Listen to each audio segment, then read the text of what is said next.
बरेली में बुधवार शाम गोलियों की तड़तड़ाहट ने खौफ पैदा कर दिया।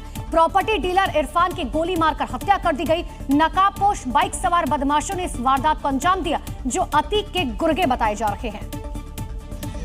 अतीक तो मारा गया, लेकिन उसका गैंग अभी भी सक्रिय है। संगम नगरी गोलियों की तड़तड़ाहट से पूरा दहला है। तस्वीरें संगम नगरी की है, जहां गोलियों की तड़तड़ाहट से पूरा इलाका दहल गया, क्योंकि बाइक सवार बदमाशों ने प्रॉपर्टी डीलर इरफान को निशाना बनाया। यही नहीं, ताबड़तोड़ फायरिंग कर उसे मौत के घाट उतार दिया। वारदात को अंजाम देने के बाद बदमाश तमंचा लहराकर फरार हो गए। वारदात के बाद पूरे इलाके में अफरा तफरी मच गई। देखते ही देखते वहाँ लोगों की भीड़ जमा हो गई। सीसीटीवी कैमरे और फुटेज इसमें खंगाले जा रहे हैं। इसमें घटना के अनावरण के लिए हमने 5 टीमें बनाई हैं। हत्याकांड में सबसे बड़ा खुलासा तब हुआ जब इसका connection mafia Atiq Ahmed gang से जुड़ा नजर आया। प्रॉपर्टी डीलर के परिवार ने आसिफ दुर्रानी पर ही हत्या के आरोप लगाए हैं, जिसके बाद पुलिस ने आरोपी के खिलाफ केस दर्ज कर आगे की कार्रवाई शुरू कर दी है।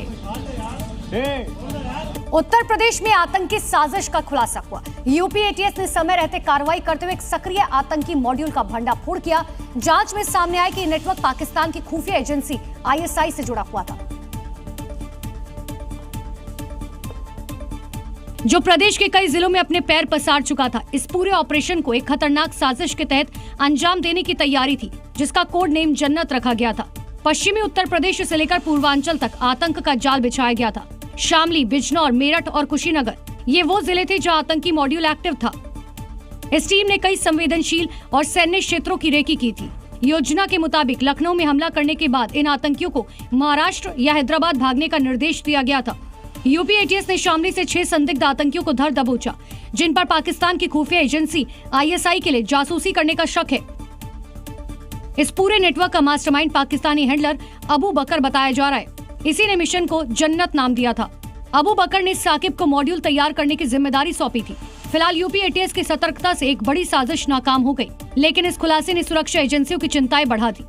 लेकिन योगी फोर्स फुल एक्शन मोड में जन्नत जाने वालों को जहन्नुम पहुंचाकर ही रहेगी। पश्चिम बंगाल में चुनाव से पहले बाबरी मस्जिद को लेकर सियासत एक बार फिर से तेज हो गई। बीजेपी के उम्मीदवार ने सीएम ममता बनर्जी पर निशाना साधा, साथ ही बंगाल में अयोध्या जैसी कार सेवा का ऐलान कर दिया।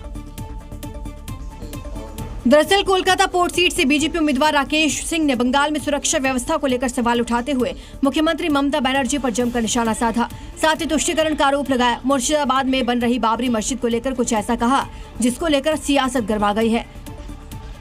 भारतीय जनता पार्टी सरकार आए या नहीं आए, वो बाबरी मस्जिद टूट के रहेगा। फिर जेल जाना पड़ेगा, जेल जाना पड़ेगा या जिंदगी देना पड़ेगा। इतना ही नहीं, इस दौरान बीजेपी उम्मीदवार राकेश सिंह ने हुमायूं कबीर पर निशाना साधा। कहा, हुमायूं कबीर अभी TMC से मिला हुआ है। फिलहाल चुनाव से पहले बंगाल में जुबानी जंग तेज है। बीजेपी ममता बनर्जी और उनकी पार्टी पर हमलावर है। तो एक बार फिर से आपने देखा कि आखिर किस तरीके से बंगाल चुनाव में मस्जिद को लेकर सियासत गर्मा गई है। अब बढ़ते हैं आगे, आज के चुनावों की बात करते हैं। असम, केरल और पुडुचेरी में विधानसभा चुनाव को लेकर वोटिंग जारी है। इसके बाद पश्चिम बंगाल में भी विधानसभा चुनाव को लेकर वोटिंग होनी है, जहां 23 और 29 अप्रैल को मतदान किया जाएगा। लेकिन उससे पहले गृह मंत्रालय ने पश्चिम बंगाल को लेकर एक बड़ा फैसला लिया है।